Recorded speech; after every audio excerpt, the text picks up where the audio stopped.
พี่ใหญ่เอเชียส่งเสียงดังมาว่าพี่น้องเรากำลังล้มตาย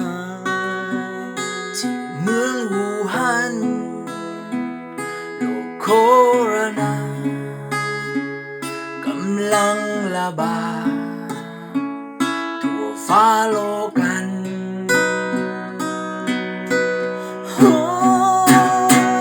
ผู้คนล้มตายเหมือนผักเหมือนปลาใคร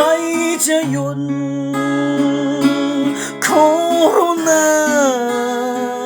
เงินทองมากมายไม่มีความหมาย11 ล้านคนอยู่อย่างภาวะ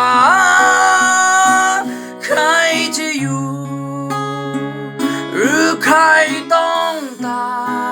ยใครเป็นคนกำหนดชะตา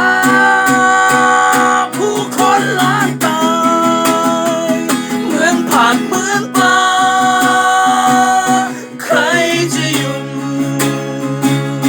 โคโรนา